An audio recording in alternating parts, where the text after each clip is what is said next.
Muchas gracias, doctor. En primer lugar, mi saludo a Ica, realmente esta tierra del sol, bendita. Yo me acuerdo que cuando estaba en el colegio médico, el doctor Aguirre Garcés, que era en ese momento decano del colegio médico en Ica, nos ayudó muchísimo y tuve la suerte de alojar acá en varias noches, incluso no tan cómodos, pero bien, bastante potable.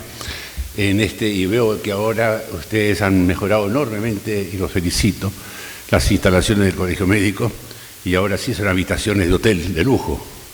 Muchas gracias y muchas felicidades y muchas felicitaciones por ese esfuerzo que habla muy bien de los médicos iqueños.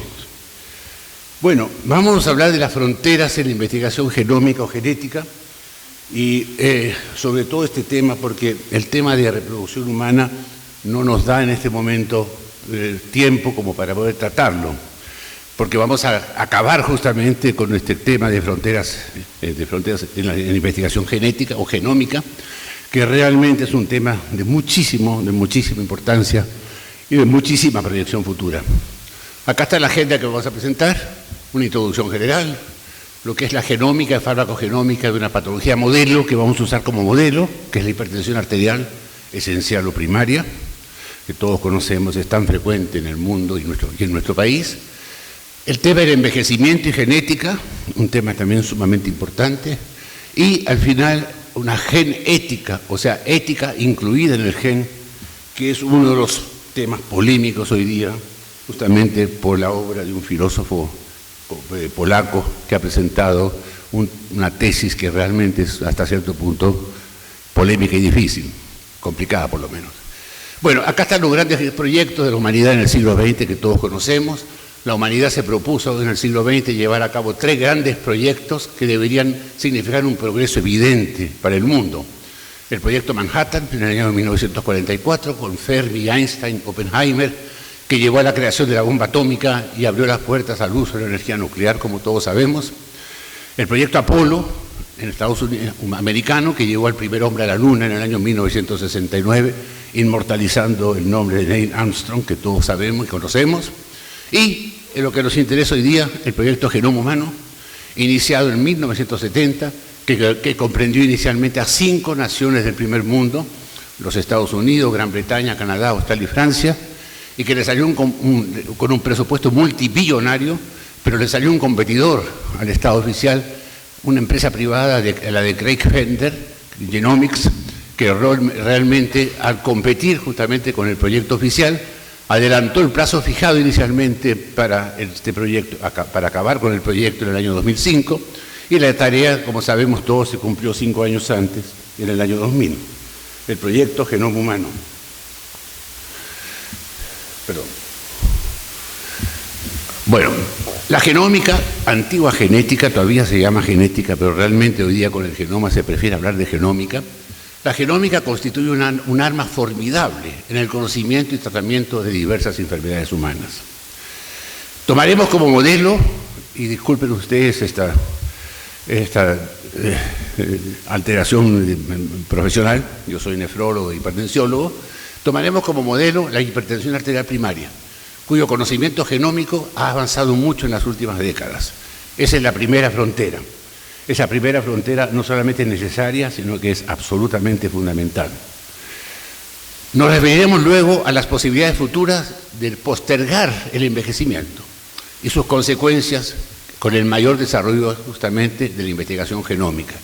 Esta es la segunda frontera, una segunda frontera muy interesante, pero no absolutamente necesaria. Y la tercera, plantearíamos la teoría de la genética, la ética del gen, que postula que la ética se halla indisolublemente ligada en forma exclusiva a los genes, posición claramente determinista. Tercera frontera, en este momento muy polémica y muy discutible. Bueno, perdón.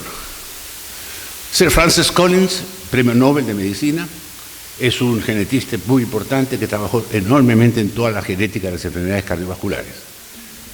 Este es rara avis, es un genetista creyente y habla justamente de la divinidad, justamente dentro de de las expresiones genéticas en general.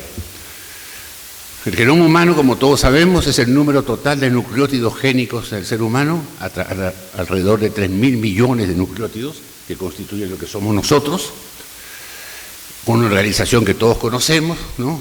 La proteína, el ADN, el ARN, los cromosomas, y justamente los nucleótidos, como las bases nucleotídicas, que son las tres grandes bases, A, T, G y C, adenina, timina, citosina y guanina, que se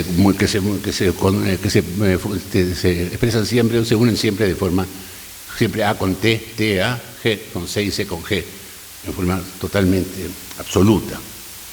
La molécula del ADN, la doble hélice, que realmente también conocemos de Watson y Crick, ¿no es cierto?, que fue ya, digamos, determinada y especificada allá por el año 1953. Bueno, ¿cuáles son los genes más importantes implicados en la hipertensión arterial esencial? Hoy sabemos que hay 3 genes de angiotensinógeno, 3 genes de angiotensina 2, 2 genes de angiotensinasas, la A y la B, que son las que destruyen, como sabemos, a la angiotensina 2 fundamentalmente, 2 genes para adrenalina, 1 gen para vasopresina, y 2 genes para la endotelina 1, que es realmente un potente factor vasoconstrictor, como todos sabemos. En total tenemos 13 genes que están localizados en el cromosoma 16. 13 genes. Hay también otros genes descritos, fundamentalmente hipotensores, o antivasopresores, digamos. 2 genes para la bradykinin, 2 genes para el óxido nítrico, 1 gen para el VIP, o sea, el polipéptido intestinal vasoactivo, potentemente vasodepresor o vasodilatador, 1 gen para el tromboxano A2, potentemente vasoconstrictor y trombogénico, y son 8 genes en total en el cromosoma 16, siempre en el 16. Tenemos más genes, 3 genes para renina, 2 genes para el BNP y el CNP, 2 genes cada uno, que como ustedes saben son los polipéptidos natriuréticos, antihipertensores, vasodilatadores y natriuréticos, y 1 gen muy importante hoy día para el cloto, un gen del cual vamos a hablar, que es un gen especial obtenido por transgen en su mismo gen, siempre en el cromosoma 16. Vamos a ver que este también tiene una gran importancia ahora para la patología, para la salud vascular. Y hay un gen reciente, una proteína vasodilatadora del cromosoma 16, siempre en el 16, que tiene este nombre, NRF2, perfectamente individualizado, y tenemos otros genes interesantísimos, nuevos, uno para un vasodilatador arterial cerebral que se llama apelina, que es una proteína, y su gen está en el cromosoma X, no está en el 16 como los demás, sino en el cromosoma X. Y un último gen para otra proteína llamada pendrina, que tiene acción sobre el intercambio de ion cloro a nivel tubular renal. Esa proteína, este gen también está en el cromosoma X y es una proteína que tiene el nombre de pendrina y vamos a verla brevemente. Todas ellas tienen que ver con el aparato cardiovascular y especialmente con la salud vascular y justamente la alteración podría llevar o puede llevar a la hipertensión arterial. La homocisteína, la famosa homocisteína que están tan de moda ahora, también en el cromosoma 16, un locus, el gen perfectamente identificado, y hoy sabemos que la homocisteína realmente altera el endotelio se vuelve protrombótico, aumenta la endotelina 1, aumenta el tromboxano 2, hay vasopresión, vasoconstricción, trombogénesis, etc. Hay proliferación de las células musculares lisas vasculares por la homocisteína y el resultado es una trombosis vascular mediada fundamentalmente por el estrés oxidativo. Esto está perfectamente conocido. Este gen de homocisteína también está en el cromosoma 16. ¿Qué es la apelina? Es un factor humoral de acción hipotensora y diurética porque tiene efectos centrales y renales. Está en el cromosoma X, como dijimos, en un locus especial que lo tienen ustedes ahí. Y esta apelina inhibe la secreción de vasopresina por las células vasopresinérgicas del sistema nervioso central. Además ocupa un receptor huérfano, que hoy ya están de moda los receptores huérfanos. el receptor huérfano APJ, perfectamente conocido. Esta apelina tiene efectos antagónicos anti-angiotensina 2 y antivasopresina, y por lo tanto es vasodilatadora. Aumenta, sin embargo, a pesar de producir vasodilatación, aumenta concomitantemente la fuerza contráctil del miocardio. O sea, hoy día sus funciones, sus acciones son perfectamente determinadas.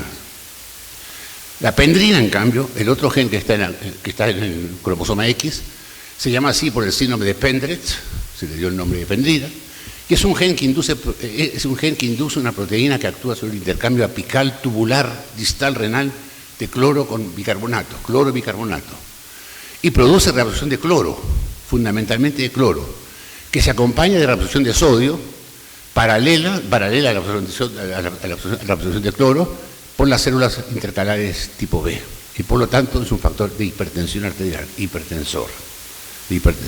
No tanto por el sodio, sino por el cloro, de tal manera que el cloro arrastra al sodio y se provoca entonces hipertensión. ¿Qué concluimos acá? Este conocimiento de la genómica y la epigenética, que ustedes saben que la epigenética es la expresión de los genes, la expresión de los genes, nos permite reconocer los diversos genes que controlan la actividad cardiovascular, incluyendo la presión arterial en el ser humano. Se han descrito, como hemos podido ver, 33 genes en al menos 2 cromosomas, cromosoma 16 y cromosoma X, que estarían implicados en la patología hipertensiva tan tremendamente importante en el mundo. Ello ha hecho posible formular propuestas de farmacología incidiendo sobre alguno o sobre algunos de estos genes, o estimulándolos o provocando su delesión, o su supresión, o su delesión más bien. Se ha llamado la farmacogenómica de la hipertensión arterial, que haría posible personalizar el tratamiento antihipertensivo, lógicamente. Pero hay más. Es posible entonces individualizar o personalizar el tratamiento de acuerdo al impacto del o de los medicamentos sobre uno o más genes, o sea, sobre el clúster génico, los clústeres génicos, tanto vasopresores como vasodilatadores. De esta manera, algunas patologías no curables, como la hipertensión arterial o diabetes, que no son curables sino controlables, podrían ser definitivamente curadas, definitivamente derrotadas. En los últimos tiempos ha aparecido una tecnología nueva impresionante que se llama CRISPR. Es una contracción de varios términos. Este CRISPR permite editar de modo preciso el ADN, cortando y sustituyendo las secuencias dañadas del mismo, y entonces introduciendo genes favorables y sacando genes desfavorables. Justamente estos genes que conocemos de la hipertensión arterial. Esta es la primera frontera. La frontera, digamos, como decíamos, necesaria, absolutamente necesaria, no solamente necesaria, sino yo diría indispensable. Pasemos a la segunda frontera, el envejecimiento, del cual hemos hablado hoy día en el desayuno. Perdón. La proteína cloto. La proteína cloto significa elixir de la eterna juventud. Para los mortales, para los seres humanos. Cloto es un término griego. Ustedes saben que en Grecia antigua, en la mitología, se llamaba ambrosía al néctar de los inmortales, de los dioses. Los dioses eran inmortales, porque tomaban ambrosía. A los seres humanos que realmente valían la pena se les daba cloto. El cloto estaba reservado, que era una especie de bebida, reservado a los seres humanos excepcionales, elegidos por Zeus el dios supremo, por recomendación de Apolo, que era el amigo de los hombres. Y entonces se le dio el nombre de cloto a este gen, a esta proteína. ¿Qué es el cloto? Es una proteína de 1012 aminoácidos identificada por inserción de un transgen en su propio gen en el cromosoma 16. Se expresa principalmente en el riñón, los vasos sanguíneos, el cerebro y las paratiroides. Es una proteína multifuncional de propiedades múltiples, no totalmente dilucidadas todavía. El cloto está relacionado a procesos que tienen que ver con la longevidad humana. Y se ha visto que la invalidación experimental de la expresión del gen cloto, o sea, la epigenética, ¿no es cierto?, produce varias cosas. Un retardo del crecimiento, osteopenia, muy importante, osteopenia, hiperfosfatemia, exceso de fósforo en la sangre, calcificación vascular y de tejidos blandos, y son todos ellos fenotipos diversos asociados al envejecimiento con acortamiento de la duración de la vida. Estos trastornos desaparecen cuando cloto es expresado. La proteína cloto abunda en los tejidos jóvenes, contribuyendo a la versatilidad y al dinamismo de estos. La concentración y la actividad de cloto disminuyen progresivamente con el aumento de la edad, lo que se acompaña de una menor actividad tisular sistémica. Cloto es una proteína lógica, entonces, totalmente proteína directamente implicada en el proceso de anti-aging, como dicen los americanos, o sea, del envejecimiento. Aquí tenemos lo que hace el cloto, no vamos a entrar en detalle, solamente decir que el cloto en el riñón promueve una filtración glomerular adecuada, asegura una función renal normal y elimina fósforo por la orina. Es fosfatúrica, fundamentalmente fosfatúrica. Tiene que ver, y lo vamos a ver, con diversas acciones vasculares que hoy día están perfectamente conocidas y determinadas. Algunas de ellas.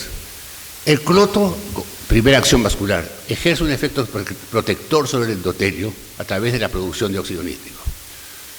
Por una acción vasodilatadora, la prevención de la aterogénesis, impide la proliferación de las células musculares, inhibe la expresión de las moléculas de adhesión y de la agregación plaquetaria, protección vascular. Algunos estudios experimentales han mostrado que la deficiencia del gen cloto reduce la actividad vasodilatadora de la aorta y de las arterias en general y reduce la eliminación urinaria de los metabolitos del óxido nítrico, que como todos sabemos es un gran protector vascular. También como acción, cloto posee acción sobre la inflamación. Se sabe que el agregado de cloto a células endoteliales humanas suprime la expresión endotelial de moléculas de adhesión inducidas por el TNF-alfa, el factor de necrosis tumoral alfa, implicada en la patología de las vasculopatías.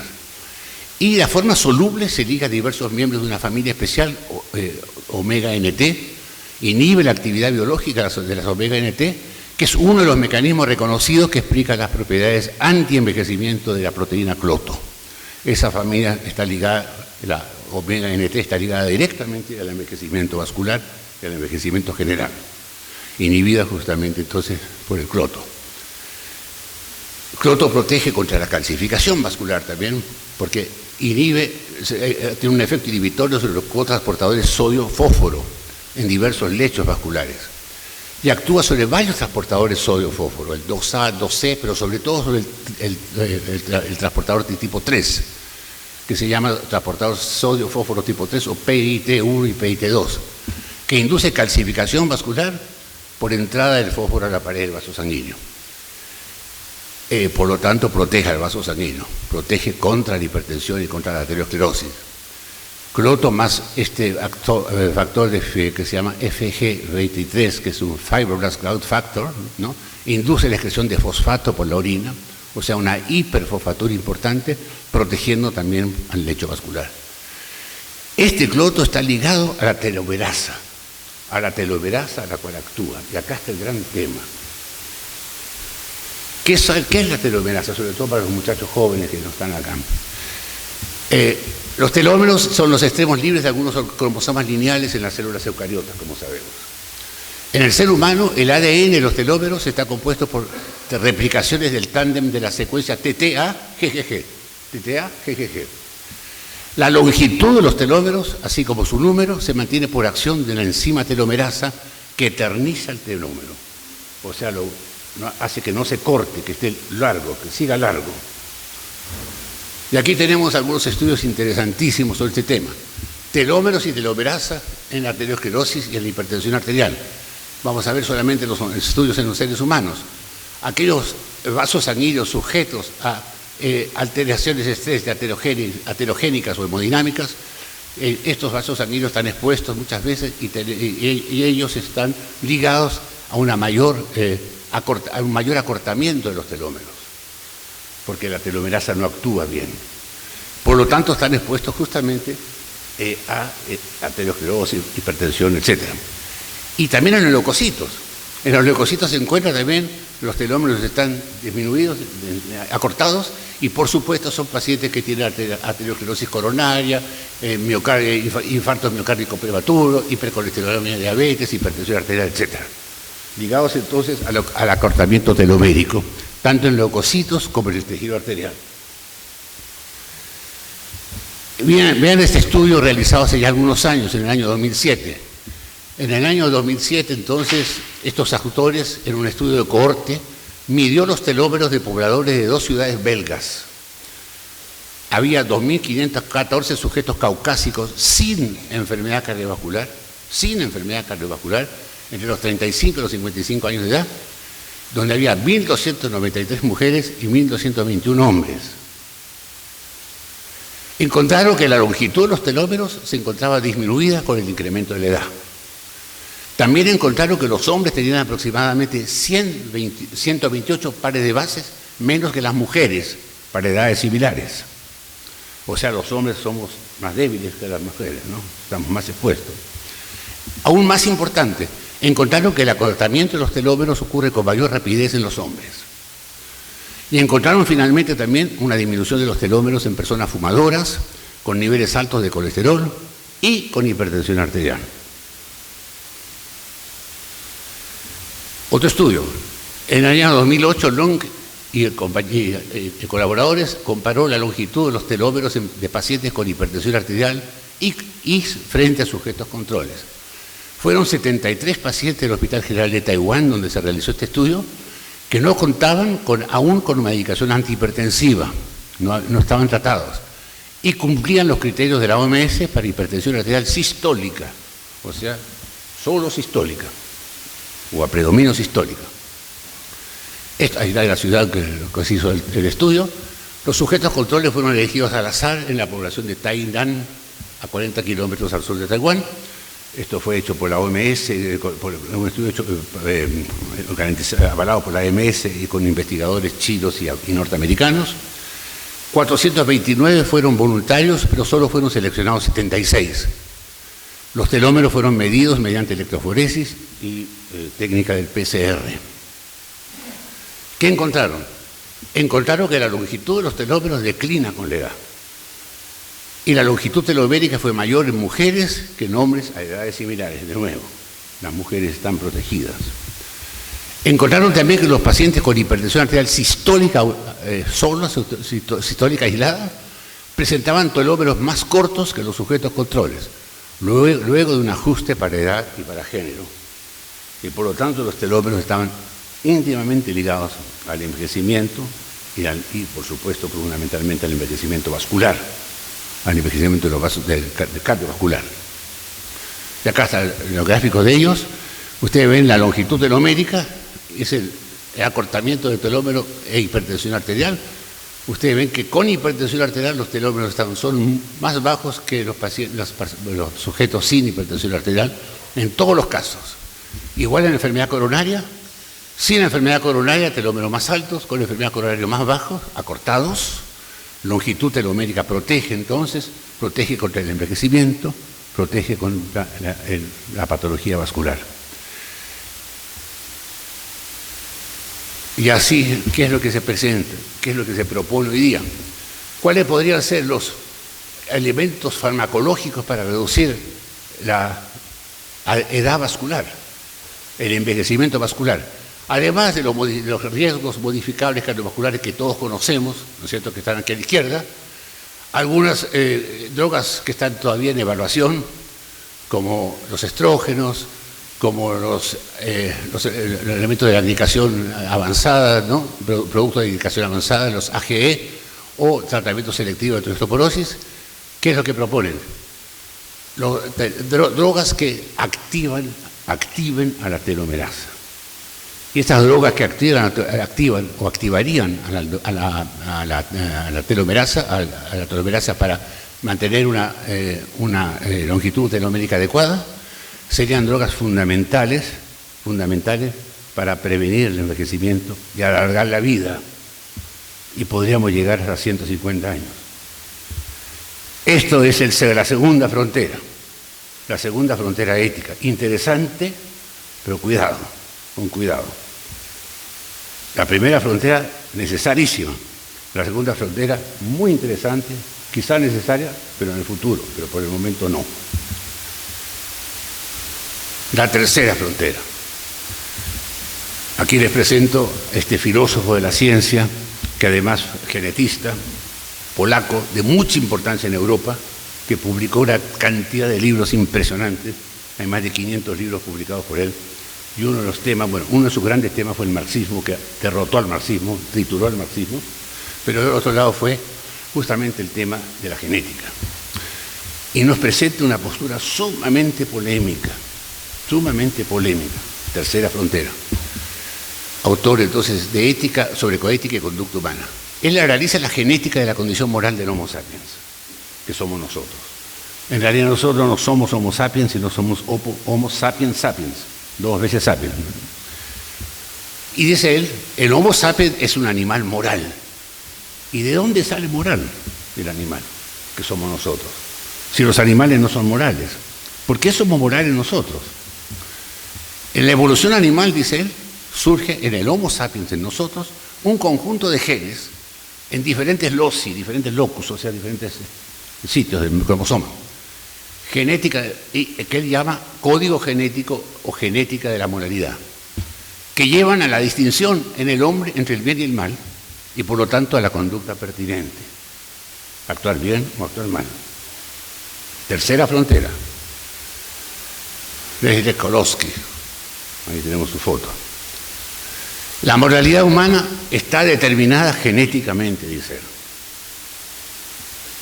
En su ADN, a través de la evolución, a lo largo de la evolución, se ha incorporado la moralidad de su conducta, es decir, su condición de ser moral, su código moral expresado en los genes.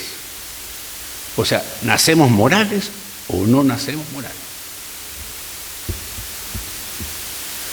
Ciertos fragmentos de su ADN, por eso hablamos de gen ética, ética del gen, incorporar el gen, metida dentro del gen, ciertos fragmentos de su ADN podrían determinar su orientación hacia lo ético, hacia el bien o el mal, y por lo tanto su conducta. Y la ausencia de un grupo de genes que están localizados en uno o más loci determinaría la ausencia absoluta de moralidad en el ser humano. Ausencia, fíjense ustedes. Y entonces él hace la gran distinción entre inmoralidad y amoralidad.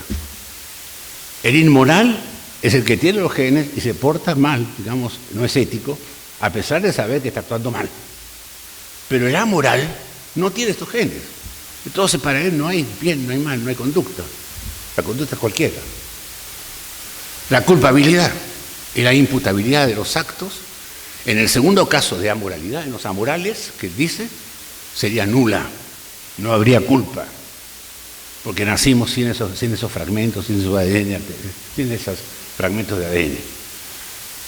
Determinismo puro, determinismo genético puro. Igual que Einstein, que decía que es un determinista puro en otro campo totalmente diferente, ¿no es cierto? Kolosky es un determinista puro. Hay seres humanos que no son morales porque no tienen los genes para ser morales y por lo tanto si actúan mal no son culpables. Y no tenemos por qué echarles la culpa, solamente tenemos que tratar de aislarlos quizás, ¿no?, para que no hagan daño, pero respetar su patrimonio genético y su código genético de no moralidad. Polémica servida, gran polémica. Frontera número 3. La frontera número 1, totalmente de acuerdo, necesarísima, hipertensión arterial. La frontera número 2, envejecimiento, está por verse, interesante. En el futuro tenemos que ver cómo sigue. Tampoco abusar de ella. Frontera 3, polémica, absolutamente polémica. Esto se presta a discusiones sumamente importantes, por supuesto. Muchas gracias.